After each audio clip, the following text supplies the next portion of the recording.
ஒருவேளை நாளைக்கு அண்ணன் சீமான் அவர்கள் சிஎம் வந்துட்டார் அப்படின்னு வச்சுக்காங்களேன், அவர் தான் சொல்லியிருக்காருல, கடனா நான்லாம் மஞ்சள் கருத்தாச்சு குத்துறேன், அதெல்லாம் கிடையாதுன்னு சொல்லிடுறேன், ஜிஎஸ்டியா நான்லாம் வரியா கட்ட மாட்டேன் அப்படின்னு சொல்லிட்டு இருக்காரு இல்லையா.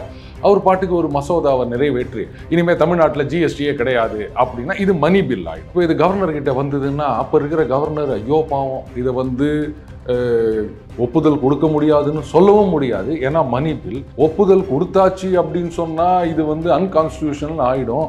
என்ன பண்றது, டிலே பண்ணாலும் அதுக்கும் சொல்லிட்டாங்க, இது மாதிரிலாம் நீங்க வச்சிருக்க கூடாதுன்னு சொல்லிட்டாங்க.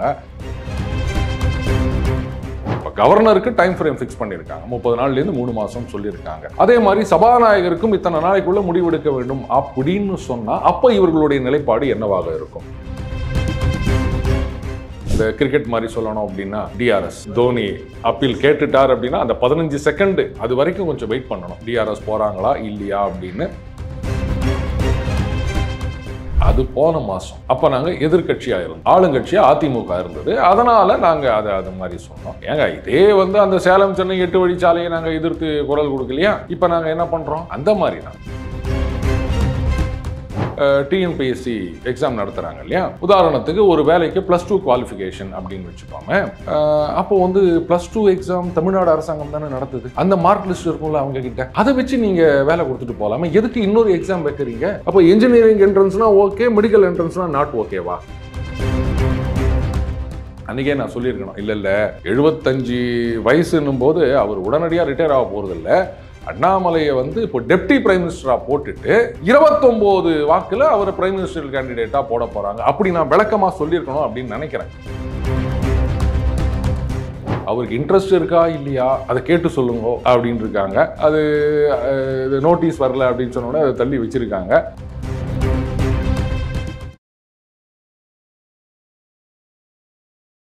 இளைய பாரத நேயர்களுக்கு வணக்கம். இன்னைக்கு நம்ம நேர்களில் நம்ம சிறப்பு விருந்தினர் அரசியல் ஞானி மற்றும் daily punch hero Arun sir அவர்கள் தான். சார் வணக்கம் சார். வணக்கம் விக்ரம் சார். அதாவது இப்போ திமுக ரொம்ப கொண்டாட்டத்தில் இருக்காங்க, எங்கே பார்த்தாலுமே ஆளுநர் ஃபோட்டோ தான் இருக்குது, அதையுமே மார்பிங் பண்ணி ஏஐ யூஸ் பண்ணி வித்தியாசமாலாம் காட்டிக்கிட்டு இருக்காங்க. பார்த்தியா கவர்னர் தேவையதையே இல்லைன்னு சொன்னான், பார்த்தியா உனக்கு எப்படி ஆப் வச்சாங்க பார்த்தியா அப்படின்ட்டு. அந்த ஜட்ஜ்மெண்ட்டில் என்ன தான் சார் இப்படி சொன்னாங்க? சுப்ரீம் கோர்ட் சொன்னது தப்பா அந்த இடத்துல, இல்லை கரெக்டா? இல்லை சுப்ரீம் கோர்ட் அது சொன்னது தப்பா சரியா அப்படின்னு சொல்ற அளவுக்கு நம்ம பெரிய அப்பாட்டக்கர் கிடையாது, அரசியல்வாதியும் கிடையாது. ஆனால் இன்னொரு சின்னரியை யோசிச்சு பாருங்களேன். இப்போ கவர்னர் 2வது முறையாக அந்த மசோதா நிறைவேற்றப்பட்டு அனுப்பப்பட்டால் அவர் ஒப்புதல் கொடுத்தே ஆக வேண்டும், அதுதான் ஒரே கோர்ஸ் ஆஃப் ஆக்ஷன் அப்படின்னு சுப்ரீம் கோர்ட்டில் சொல்லியிருக்காங்க.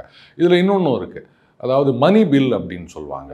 அந்த மாதிரி மசோதாக்கள், இந்த பட்ஜெட்டு, இந்த மாதிரி விஷயங்கள், இதை 2வது தடவைன்ற கொஸ்டினே கிடையாது. ஃபர்ஸ்ட் டைம் வரும்போதே அவர் அப்ரூவல் கொடுத்து தான் ஆக வேண்டும், அதில் ஆப்ஷனே கிடையாது. ஒருவேளை நாளைக்கு அண்ணன் சீமான் அவர்கள் சிஎம் வந்துட்டார் அப்படின்னு வச்சுக்காங்களேன், அவர் தான் சொல்லியிருக்காருல, கடனா நான்லாம் மஞ்சள் கருத்தாச்சு குத்துறேன், அதெல்லாம் கிடையாதுன்னு சொல்லிடுறேன், ஜிஎஸ்டியா நான்லாம் வரியா கட்ட மாட்டேன் அப்படின்னு சொல்லிட்டு இருக்காரு இல்லையா. அவர் பாட்டுக்கு ஒரு மசோதாவை நிறைவேற்றி இனிமேல் தமிழ்நாட்டில் ஜிஎஸ்டியே கிடையாது அப்படின்னா இது மணி பில் ஆகிடும். இப்போ இது கவர்னர் கிட்ட வந்ததுன்னா அப்போ இருக்கிற கவர்னர் ஐயோ பாவம் இதை ஒப்புதல் கொடுக்க முடியாதுன்னு சொல்லவும் முடியாது. ஏன்னா மணி பில் ஒப்புதல் கொடுத்தாச்சு அப்படின்னு சொன்னால் இது அன்கான்ஸ்டிடியூஷனல் ஆகிடும். என்ன பண்ணுறது, டிலே பண்ணாலும் அதுக்கும் சொல்லிட்டாங்க, இது மாதிரிலாம் நீங்கள் வச்சிருக்க கூடாதுன்னு சொல்லிட்டாங்க. இந்த மாதிரியான ஒரு சிச்சுவேஷன் என்ன ஆகும்னு நீங்கள் யோசிச்சு பார்த்தீங்களா? அதாவது ஒரு தீர்ப்பு அப்படின்னு வரும்போது அது ஃப்யூச்சரில் என்ன மாதிரிலாம் வரும் அப்படின்றதையும் நம்ம யோசிக்கணும். இது மாதிரி ரூம் போட்டு யோசிக்கிறீங்களான்னு கேட்காதீங்க, சாதாரணமாக தான் யோசிக்கிறேன். இப்போது எனக்கு ஒரே ஒரு சந்தேகம் என்னென்னா, இப்போது கேரளா எடுத்துக்காங்க, அங்கே அந்த இரிகேஷன் அமெண்ட்மெண்ட் பில்னு ஒன்று கொண்டு வந்தாங்க. அதாவது முல்லைப்பெரியார் அந்த ஹைட்டு ரைஸ் பண்ணுறது, அதை பற்றி இது ஏற்கனவே சுப்ரீம் கோர்ட்டில் ஜட்ஜ்மெண்ட் வந்திருந்தது. அதை கான்ட்ரவைன் பண்ணுற மாதிரி ஒரு சட்டம் அவங்க அனுப்பிச்சிருந்தாங்க. அதுக்கு கவர்னரும் ஒப்புதல் கொடுத்துட்டாருங்க. சப்சிக்வெண்ட்டாக சுப்ரீம் கோர்ட்டில் நாங்கள் ஒரு highest court of the land ஒரு ஜட்ஜ்மெண்ட் கொடுத்துருக்கோம், அதை நல்லிஃபை பண்ணுற மாதிரி நீங்கள் ஒரு சட்டம் ஏற்றிருக்கீங்க, அது செல்லாது அப்படின்னு சொல்லிட்டாங்க. அப்போது அது அன்கான்ஸ்டிடியூஷனல் அப்படின்னு சொல்லும்போது கவர்னர் ஒப்புதல் கொடுத்தாரு, அப்போ அவரு கேட்கணுமா வேணாமா, நீங்கள் எப்படிங்க இதுக்கு துணை போனீங்க அப்படின்னு. இப்போது இதே மாதிரி தான் இந்த நீட்டுக்கு எதிராக சட்ட போராட்டம் அப்படின்னு சொல்லிட்டு இருக்காங்க. சரி, இப்போ மறுபடியும் ஒரு மசோதா நிறைவேற்றி அனுப்புகிறாங்கன்னு வச்சுப்போமே, கவர்னர் அதை முதல் தடவை திருப்பி அனுப்பிச்சிடுறாருன்னு வச்சுப்போம். 2வது தடவையும் அந்த மசோதாவை அங்கே அனுப்புகிறாங்க அப்படின்போது இப்போ இருக்கின்ற தீர்ப்பின்படி கவர்னர் ஒப்புதல் கொடுத்து தான் ஆக வேண்டும்.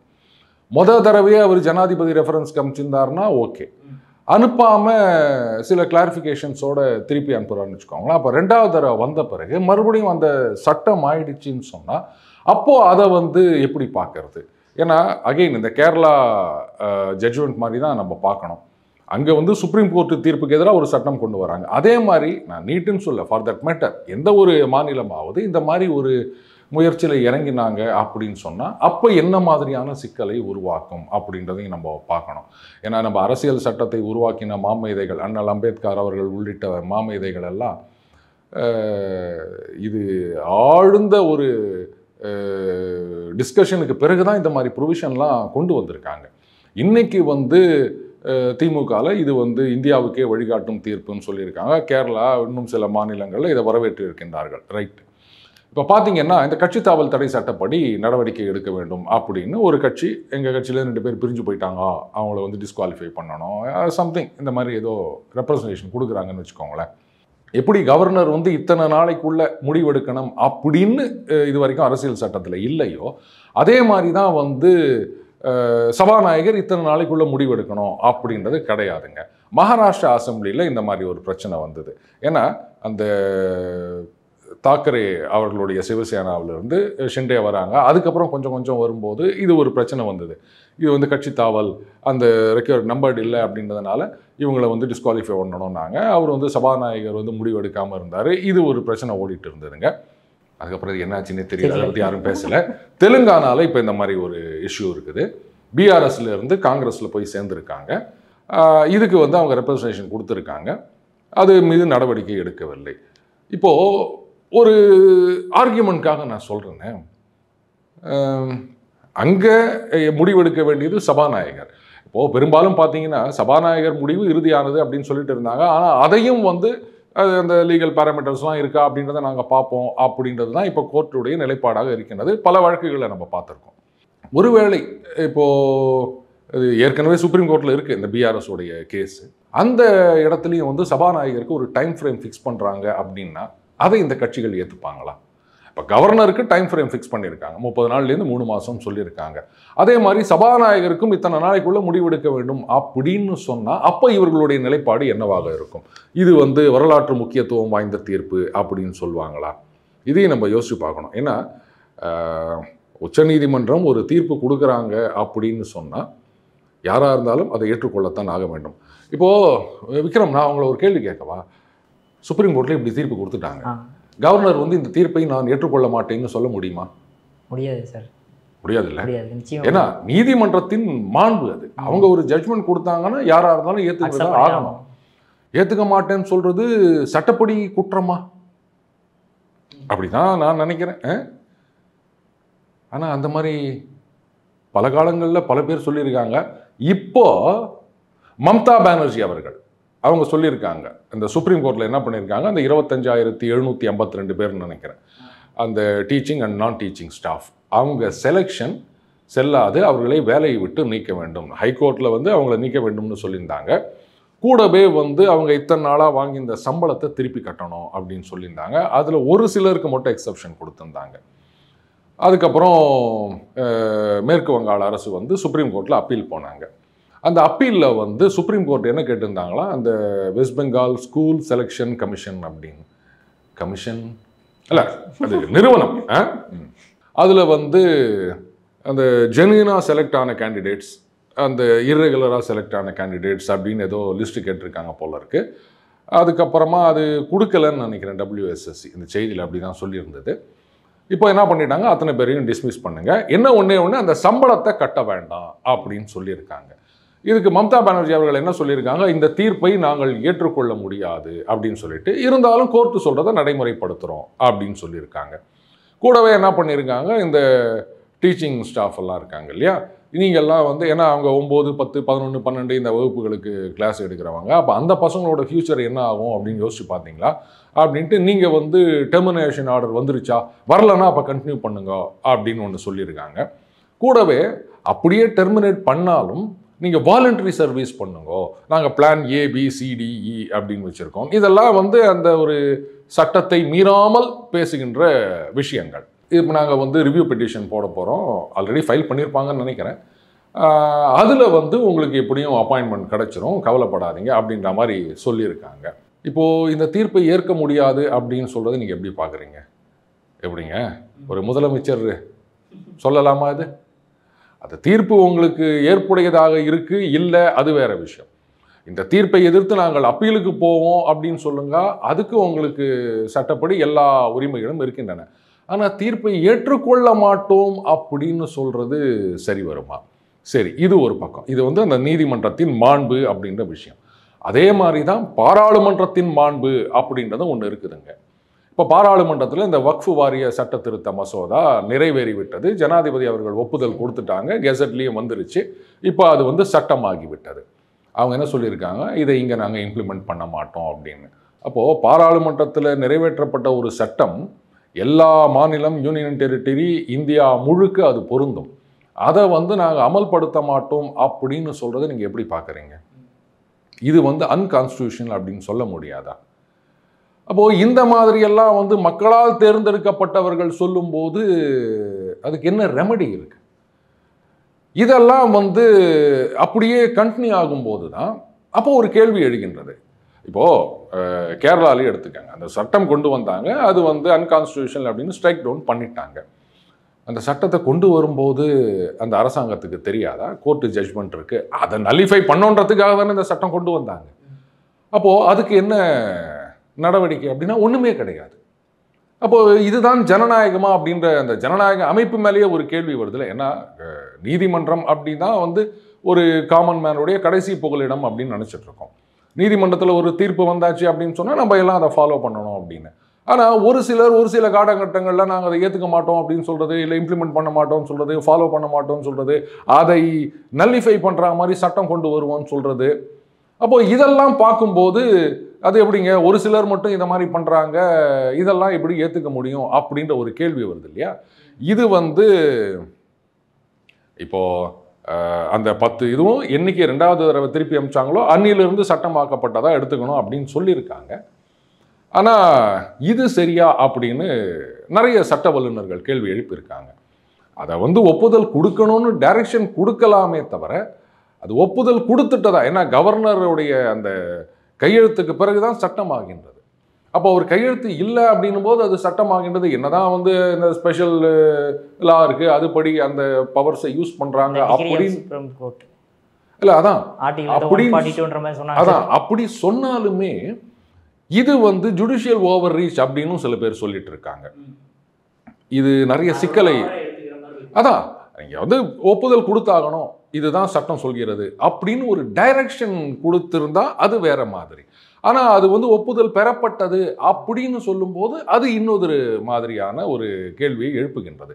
ஸோ இது மத்திய அரசாங்கம் நிச்சயமாக அப்பீல் போவாங்க அப்படின்னு நினைக்கிறேன். கான்ஸ்டியூஷன் பெஞ்சுக்கு முன்னாடி இந்த கேஸ் வரலாம், அப்பீல் போனால் அப்போ அவங்க என்ன முடிவெடுக்கிறாங்க அப்படின்றது. ஸோ இது வந்து இன்னைக்கு வெற்றி வெற்றி அப்படின்னு சொல்கிறதெல்லாம் கொஞ்சம் வெயிட் பண்ணணும் அப்படின்னு நினைக்கிறேன். ஏன்னா அந்த கிரிக்கெட் மாதிரி சொல்லணும் அப்படின்னா டிஆர்எஸ் தோனி அப்பீல் கேட்டுட்டார் அப்படின்னா அந்த 15 செகண்டு அது வரைக்கும் கொஞ்சம் வெயிட் பண்ணணும், டிஆர்எஸ் போகிறாங்களா இல்லையா அப்படின்னு. அதுக்கப்புறமா டிஆர்எஸ்ல தேர்ட் அம்பையர் என்ன சொல்கிறாருன்னு பார்க்கணும். அப்புறம் தானே வந்து அவுட்டா இல்லையா அப்படின்றது தெரியும். ஸோ அந்த மாதிரி தான் வந்து இது அவங்க அப்பீல் போகிறாங்களா, அதில் என்ன தீர்ப்பு வருகின்றது, அதை பார்த்து தான் வந்து இது வெற்றியா நிரந்தரமான வெற்றியா அப்படின்னு முடிவெடுக்க முடியும். Vikram, okay sir. அடுத்ததாக இதே மாதிரி பார்த்தோம் அப்படின்னா ஆர்எஸ் அவர்கள் ஒரு பேட்டியில் சொல்லும்போது சொன்னார், இந்த நீட் சம்பந்தமான விஷயங்கள் வந்து ரெசல்யூஷன் பாஸ் பண்ணுறது வேஸ்ட்டு, சட்ட போராட்டம் என்ன பண்ணாலுமே வேஸ்ட்டு, எல்லாத்தையும் அலசி ஆராய்ஞ்சிட்டு நான் இருந்தாலுமே நீ எதுக்கு பண்ணுற, நீ பண்ணுறது ஏமாத்து தரம் தானே அப்படின்ற மாதிரி பேசியிருந்தார் சார் பழைய வீடியோவில். ஆனால் அதே மாதிரி நேற்றுக்கு வந்து அனைத்து கட்சி கூட்டம் கூட்டி இந்த மாதிரி நாங்கள் மறுபடியும் சட்ட போராட்டம் நடத்துவோம் அப்படின்ற மாதிரி போகிறாங்களே சார், இது நியாயமா? அது போன மாதம் அப்போ நாங்கள் எதிர்கட்சியாக இருந்தோம், ஆளுங்கட்சியாக அதிமுக இருந்தது, அதனால் நாங்கள் அதை அது மாதிரி சொன்னோம். ஏங்க இதே வந்து அந்த சேலம் சென்னை 8 வழிச்சாலையை நாங்கள் எதிர்த்து குரல் கொடுக்கலையா, இப்போ நாங்கள் என்ன பண்ணுறோம் அந்த மாதிரி தான். ஸோ நாங்கள் எது சொன்னாலும் அது எதிர்கட்சியாக இருக்கும்போது சொன்னதா இல்லை ஆளுங்கட்சியாக இருக்கும்போது சொன்னதா அப்படின்றத பார்க்கணும். அடுத்தது சட்ட போராட்டம் அப்படின்னா கோர்ட்டில் தான் சட்ட போராட்டம் நடத்த முடியும். எப்படி சுப்ரீம் கோர்ட்லேயே போயிட்டு இது மாதிரி நீங்கள் தீர்ப்பு கொடுத்தீங்க அதனால் நீட் வந்துச்சு எங்களுக்கு மட்டும் விலக்கு வேணும் அப்படின்னு கேட்டால் சுப்ரீம் கோர்ட்டில் கோர்ட்டு கேட்குறாங்களோ இல்லையோ எதிர்த்தரப்பில் மத்திய அரசாங்கத்திலிருந்து அவங்களுடைய சொலிசிட்டர் ஜெனரல் அப்படி அவங்க ஆஜராவாங்க. அப்போது அவங்க கேட்பாங்கல்ல, ஏங்க மற்ற ஸ்டேட்லலாம் யாருமே கேட்கல, உங்கள் ஸ்டேட்லேருந்து மட்டும் நீங்கள் இது மாதிரி நீட்டு விலக்கு கேட்குறீங்களே, இப்போ உங்கள் ஸ்டேட்டில் இருக்கவங்களுக்கு வேறு என்ட்ரன்ஸ் எக்ஸாம் அப்படின்றதே கிடையாதா?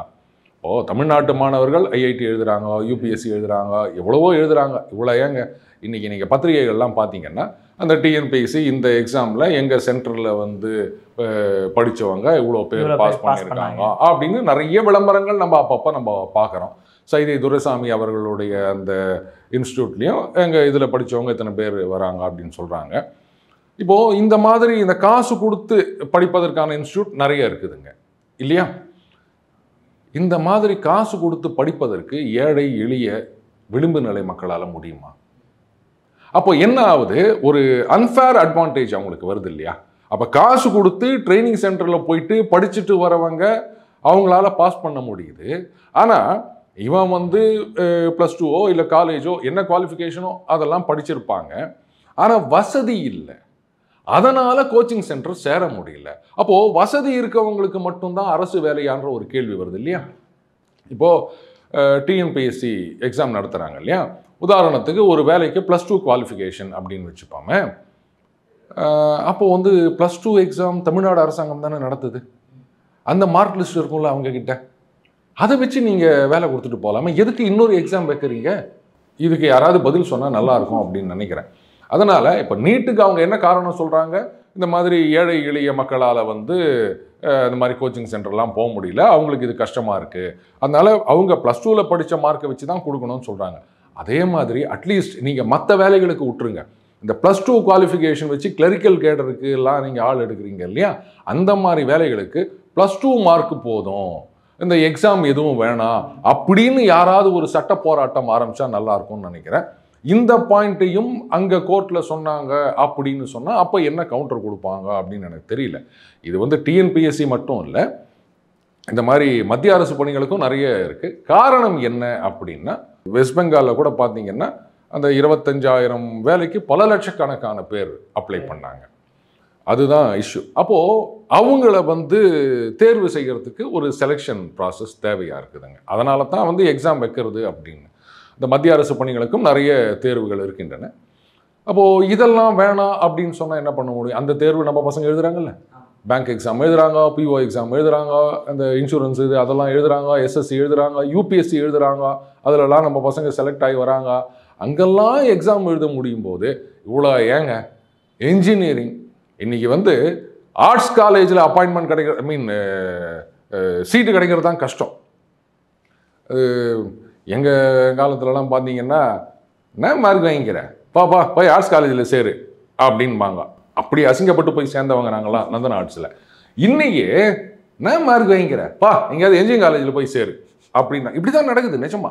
ஸோ அந்த அளவுக்கு இன்ஜினியரிங் காலேஜ் இருக்குது அப்படின்றதுனால போனால் வாங்க வாங்க வாங்க என்ன வேணும் அப்படின்னு கூப்பிட்டு கொடுத்துருவாங்க போல இருக்குது. அந்த இன்ஜினியரிங் காலேஜஸ்க்கு இன்றைக்கி ப்ரைவேட் காலேஜஸ் நிறைய இருக்குது, டீம்டு யூனிவர்சிட்டி நிறைய இருக்குது, அங்கெல்லாம் என்ட்ரன்ஸ் இல்லையா? அதையும் நம்ம பசங்க எழுதுகிறாங்கல்ல, அப்போ அதையும் தடை பண்ணணும் அப்படின்னு சொல்லலை. இதே தமிழகத்திலேயே இந்த கல்வி தந்தைகள் எத்தனையோ பேர் இருக்காங்க, டீம்டு யூனிவர்சிட்டி எத்தனையோ இருக்குது, அங்கெல்லாம் என்ட்ரன்ஸ் எக்ஸாம் வைக்கிறாங்க, இல்லை ஜேஇஇ அந்த மார்க்கை வச்சு செலெக்ஷன் அப்படின்றதும் இருக்குது. அதெல்லாம் எங்கே யாருமே கேள்வி கேட்கல. இதே +2 மார்க் இப்போ தமிழகத்தில் நம்ம அந்த கவர்மெண்ட் காலேஜஸ் அட்மிஷன் இருக்குது இல்லையா, அந்த ப்ரைவேட்டில் கவர்மெண்ட் கோட்டா, அந்த கவுன்சிலிங்க்கு வந்து என்ட்ரன்ஸ் கிடையாது, என்ட்ரன்ஸ் எக்ஸாமை ஒழிச்சிட்டாங்க, வெறும் +2 மார்க் வச்சு தான். அப்போ அதே மாதிரி தமிழகத்தில் இருக்க எந்த ஒரு தனியார் நிறுவனமாக இருந்தாலும் நீங்கள் என்ட்ரன்ஸ் எல்லாம் வைக்கக்கூடாது. எதுக்கு நாங்கள் +2 எக்ஸாம் வைக்கிறோம்? கவர்மெண்ட் காலேஜ்லேயே அண்ணா யூனிவர்சிட்டியிலே +2 மார்க்கை வச்சு நாங்கள் கொடுக்கும்போது நீங்கள் என்ன தனியார் யூனிவர்சிட்டி நீங்கள் என்ன வந்து என்ட்ரன்ஸ் எக்ஸாம் வைக்கிறீங்க, அதெல்லாம் கூடாது அப்படின்னு யாராவது ஒத்துராது சொல்லுவாங்களா? ஏங்க இது வரைக்கும் சொல்லலை, எனக்கு ஒன்றுமே புரியல. அப்போ இன்ஜினியரிங் என்ட்ரன்ஸ்னால் ஓகே, மெடிக்கல் என்ட்ரன்ஸ்னால் நாட் ஓகேவா? எனக்கு புரியலைப்பா, கொஞ்சம் விளக்கமாக சொல்லுங்களேன் யாராவது.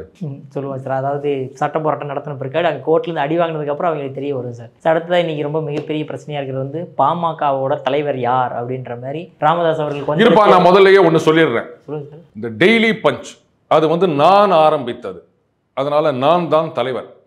எனது மகன் வந்து செயல் தலைவர் மட்டும்தான், எல்லா முடிவுகளையும் நான் தான் எடுப்பேன். அது ஏன்னா நான் ஆரம்பித்த ஒரு நிறுவனம். ரைட், உங்கள் கேள்வி என்ன காரணத்துக்காக சார்? அது நிறைய காரணங்கள் இருக்குங்க, அதெல்லாம் சொல்ல முடியாதுங்க. அது சமயம் வரும்போது நான் அதை சொல்லுவேன். அதேமாதிரி ராமதாஸ் அவர்களும் நீங்கள் சொன்ன காரணங்களை தான் சொல்லியிருக்காரு. எதற்காக சார் இந்த திடீர் இந்த ஒரு பிரச்சனைகள்? ஒருவேளை அதிமுகவோட கூட்டணின்ற அந்த ஒரு இஷ்யூனாலையா, இல்லை பாஜகலேருந்து விலகி போகிறன்ற விஷயம்னாலையா? அது வந்து ரொம்ப நாளாக சொல்லிட்டு இருக்காங்க. பாஜகவுடன் கூட்டணி அப்படின்றது வந்து ஐயாவுக்கு ஒப்புதலாக இல்லை. ஆனால் அன்புமணி அவர்கள் தான் வந்து பாஜக கூட்டணி அப்படின்னு எதிர்பார்க்கிறார். இது நடுவில் பார்த்தீங்கன்னா வேற யாரையோ ஒருத்தர் ஏதோ ஒரு தலைவராக கொண்டு வந்து மேடையிலேயே 2 பேருக்கும் ஒரு ஆர்குமெண்ட் நடந்தது அப்படின்றத நம்ம பார்க்குறோம். என்னை வந்து அங்கே வந்து சந்திக்கலாம் அப்படின்னு ஃபோன் நம்பர்லாம் வேற கொடுத்துருந்தாரு அன்புமணி அவர்கள். இப்போது அதனோட தொடர்ச்சியாக தான் நான் பார்க்குறேன். இது வந்து அந்த கூட்டணி அப்படின்ற ஒரு காரணமாக இருக்கலாம். ஆனால் ஐயா அவர்களை பொறுத்த வரைக்கும் பாஜக கூட்டணி வேண்டாம் அப்படின்னு நினைக்கிறாரு. அதிமுக திமுகவா அப்படின்றது இது நமக்கு தெரியாதுங்க. அது அவங்க தான் முடிவு பண்ணணும். ஏன்னா கடந்த முறை பாராளுமன்ற தேர்தலும் போது CV சண்முகம் அவர்கள் போய் பார்த்தாரு. அப்போ கூட வந்து அவங்க இல்லை இது வந்து தனிப்பட்ட சந்திப்பு அப்படின்னு தான் சொன்னாங்க. கடைசி நேரத்தில் பாஜக கூட்டணி அப்படின்னு போயிட்டாங்க. இப்போ கூட்டணி மாறுவதற்கான ஒரு இதுவாக கூட இருக்கலாம். தலைமை அப்படின்ற இதில் நான் தான் முடிவெடுப்பேன் அப்படின்னு ஐயா அவர்கள் முடிவெடுத்தாருன்னா அதை யாரும் அந்த கட்சியில் மீறப்போகிறது கிடையாது. ஆனால் இவ்வளவுக்கு பிறகும் அமித்ஷா வருகிறார், எடப்பாடியாரை சந்திக்கிறார், கூட்டணி உறுதியாகிறது அப்படின்லாம் சில பேர் கூவி நிற்கிறாங்களே. இதெல்லாம் என்ன சொல்றதுன்னு எனக்கு புரியல. ஒரு பக்கம் செங்கோட்டையன் அவர்கள் போயிட்டு நான் வந்து நிர்மலா சீதாராமன் அவர்களை சந்தித்து வந்தேன், எதுக்கு அப்படின்னு கேட்டால் கட்சி நலனுக்காக அப்படின்றாரு. எடப்பாடியார் அமித்ஷா அவர்களை போய் சந்தித்துட்டு வந்துட்டு மக்கள் நலனுக்காக, மாநில நலனுக்காக அப்படின்றாங்க. யாருமே சொந்த நலனுக்காகவே இங்கே நடக்கிறதுல பாருங்க, எவ்வளோ பொது நலம். இது ஒரு பக்கம் ஓடிட்டு இருக்கு. அதுக்கப்புறம் இந்த பக்கம் NDAல இப்பவும் இருக்கிறதாக நம்பப்படுகின்ற பாமக அவங்க வந்து அன்புமணி அவர்களை செயல் தலைவர்னு சொல்லிட்டு ஐயா அவர்கள் தலைவராகிவிட்டாரு. இத்தனைக்கு பிறகுமா இந்த உலகம் நம்புது அதிமுக பாஜக கூட்டணி வரும் அப்படின்னு? இவங்களெல்லாம் என்ன சொல்றது எனக்கு புரியலையே. நிச்சயமா பாஜக அதிமுக கூட்டணி வராதா சார்? அப்புறம் அதுக்காக அண்ணாமலை அவர்கள் தலைவராகவே மாற்றப்படுகிறார்ன்ற மாதிரிலாம் பேச்சு இருக்கு. மாத்திட்டாங்களா? இல்ல நடக்க போகிறது, அதுதான் நடக்க போகிறது நீங்க சொல்றீங்க. நடந்தால் அதை பத்தி பேசுறேன் நான். அண்ணாமலை அவர்களே சொல்றாருல்ல சார், அந்த தலைவர் போட்டியில் நான் இல்லை, நான் வேற பொசிஷன். அந்த தலைவர் பதவிக்கு போட்டியும் இல்லைன்னு சொல்லியிருக்காரு. இல்லாத போட்டியில் அவர் இல்லை. போட்டியே இல்லைன்னும் போது அப்புறம் அதுல யார் இருக்க போறாங்க? யாருமே இல்லை. அப்படித்தான் நீங்க பார்க்கணும். சரிங்க, அவர் சொல்றாரு போட்டியில இல்லை அப்படின்னு சொன்னாலும் அப்போ போட்டி போடுறவங்கள தான் தேர்ந்தெடுக்கணும். தலைமை தானே வந்து இவரை தலைவராக தேர்ந்தெடுத்தாங்க. அப்போ தலைமை வந்து அவர் என்ன சொல்றாரு, தலைமை கட்டளையிட்டால் எது ஒன்றாலும் நான் செய்ய தயார், நான் தொண்டனாகவும் இருக்க தயார் அப்படின்னு சொல்றாரு. சரி, நீ தொண்டனா இருக்கிறது போல தலைவராகவே இருங்க, இன்னும் 1 வருஷத்துக்காவது இருங்க அப்படின்னு சொன்னா அவர் மாட்டேன்னு சொல்லிடுவாரா? ஏன் அதை யாரும் யோசிச்சு பார்க்க மாட்டேங்க? ஒவ்வொருத்தருக்கும் ஒரு அஜெண்டா இருக்கு, உள்ளுக்குள்ள ஒரு ஆசை இருக்குன்னு நினைக்கிறேன். அவர் அந்த பதவியிலேருந்து தூக்கணும் அப்படின்னு. அதனால ஏதாவது ஒன்று நடக்கும்போது பார்த்தீங்களா இதனால தான் அப்படின்னு சொல்லிட்டு இருக்காங்க. அந்த பயாஸ் எதுவுமே இல்லாமல், அந்த ஒரு இன்ட்ரெஸ்ட் எதுவுமே இல்லாமல் நீங்கள் ஒரு தேர்ட் பர்சனாக வெளில இருந்து பார்க்கும்போது அப்போ இதெல்லாம் வேற மாதிரி உங்களுக்கு தெரியும். சரிங்க, தொண்டனாருக்கும் தலைவராக தயார்னு சொல்கிறாரு. அப்போ தலைவனாக இருன்னு சொன்னால் அவர் முடியாதுன்னு சொல்ல முடியுமா? இப்படியும் யாரும் யோசிக்க மாட்டேங்கிறீங்க. அவரை மாற்றுறாங்க, தூக்குறாங்க, அங்கே போகிறாங்க, இங்கே போகிறாங்க, தெரியாதனமா நான் பாட்டுக்கு வாய் விட்டு போட்டேன் அவர் பிரைம் மினிஸ்டர் ஆகிறாருன்ட்டு. அதுக்கப்புறம் எல்லாரும் இதே பேசிட்டு இருக்கிறாங்க, அவர் பிரைம் மினிஸ்டர் ஆகிறாரா அப்படின்னு. அன்றைக்கே நான் சொல்லியிருக்கணும், இல்லை அதாவது 75 வயசுன்னும் போது அவர் உடனடியாக ரிட்டையர் ஆக போகிறதில்ல. அண்ணாமலையை வந்து இப்போ டெப்டி பிரைம் மினிஸ்டராக போட்டுட்டு 29 வாக்கில் அவர் பிரைம் மினிஸ்டர் கேண்டிடேட்டாக போட போகிறாங்க. அப்படி நான் விளக்கமாக சொல்லியிருக்கணும் அப்படின்னு நினைக்கிறேன். ஸோ நீங்கள் இன்றைக்கி போட்டு விடுங்க அண்ணாமலை துணை பிரதமர் அப்படின்னு. இது ஒரு வாரம் எல்லாரும் பேசிகிட்டு இருக்கட்டும். ஓகே சார், அது எப்படின்னு பார்ப்போம் சார். கடைசி ஒரு சார், அதாவது செந்தில் பாலாஜியோட தம்பியார் கூடிய அசோக் குமார் வந்து இப்போ திடீர்னு வந்து சரணடைஞ்சிருக்காரு, கோர்ட்டில் ஆஜராகிருக்கிறாரு. என்னதான் சார் இதில் உள்ள உள்நோக்கம்? இதில் உள்நோக்கம்லாம் இல்லைங்க. அதாவது அவரை யார் தேடினாங்கன்னு எனக்கு தெரியல. இடி தேடினாங்களா, அவங்க எப்படி தேடுவாங்க அது எனக்கு தெரியல. லுக் அவுட் நோட்டீஸ்லாம் கொடுத்தாங்களே சார்? அவ்வளோதான், நோட்டீஸ் கொடுத்துட்டு உட்காந்துக்க வேண்டியது தான். மற்றபடி அவங்க என்ன போயிட்டு தேட முடியுமான்னு? இடி இருக்கிறதே கொஞ்சோண்டு அஃபிஷியல்ஸு, அவங்க எங்கே போய் தேட முடியும்?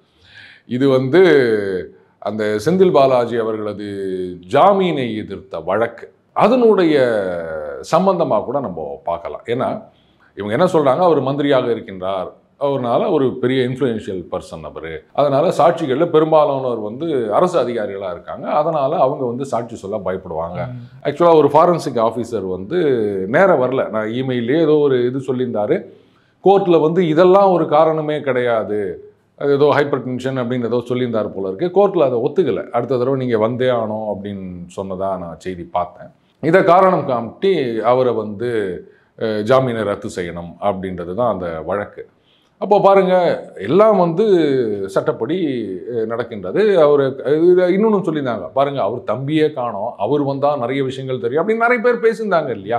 பாருங்க, அவர் தம்பி நேராக கோர்ட்டில் வந்திருக்காரு, ஆஜராயிருக்காரு, அவர் வெளில தான் இருக்காரு, யாரையும் இன்ஃப்ளூயன்ஸ் பண்ணலை. வந்து நீங்கள் வேணும்னா அவர் விசாரணை பண்ணுறதுனா பண்ணுங்க, அவர் இங்கே தானே இருக்காரு, அதனால் இந்த ஜாமீனை ரத்து செய்வது அப்படின்றது சரியில்லை அப்படின்றதுக்காக கூட இது இருக்கலாம். இனியோ கோர்ட்டில் வந்து அவருக்கு இன்ட்ரெஸ்ட் இருக்கா இல்லையா அதை கேட்டு சொல்லுங்க அப்படின்னு இருக்காங்க. அது நோட்டீஸ் வரல அப்படின்னு சொன்னோன்னே அதை தள்ளி வச்சுருக்காங்க. என்ன சொல்ல போகிறார், அதை கோர்ட் எப்படி எடுத்துக்க போகிறாங்க, அவருக்கு உண்மையிலேயே இஷ்டமா இல்லை வந்து விருப்பமில்லாமல் இருந்தாலும் மக்களுக்கு சேவை பண்ணணும் அப்படின்றதுக்காக கட்சி கட்டுப்பாட்டுக்கு இணங்க அண்ணாமலை சொல்றாருல தொண்டனா இருக்க தயார் அப்படின்னு, அதே மாதிரி அவரும் தொண்டனா இருக்க தயார்னு சொல்லியிருப்பாரு. அவங்க வந்து இல்லை நீங்கள் ஒரு எஃபிஷியன்ட் மினிஸ்டர், இவங்க வந்து பொய் கேஸ் போட்டுக்கிறாங்க, அதனால வந்து உங்களுடைய எஃபிஷியன்சிலாம் வந்து லாஸ் ஆகக்கூடாது தமிழகத்துக்கு அப்படின்றதுக்காக மந்திரி ஆயிருங்க அப்படின்னு சொல்லியிருக்கலாம். கட்சி கட்டுப்பாடுன்னு ஒன்று இருக்குல்ல, அதை எல்லாரும் வந்து மதிக்கணும் இல்லையா. ஸோ அதனால கூட அவர் மந்திரி ஆயிருக்கலாம். இதையெல்லாம் கோர்ட் எப்படி எடுத்துக்க போறாங்க அப்படின்னு தெரியல. ஜட்ஜ்மெண்ட் வரட்டும், விரைவிலேயே விசாரணைக்கு வரப்போதில்ல, பார்க்கலாம் சார் என்ன நடக்க போகுது அப்படின்ட்டு. உங்கள் போன நேரத்தில் பாதம் ஒதுக்குனதுக்கு மிக்க நன்றி சார். நன்றி விக்ரம்.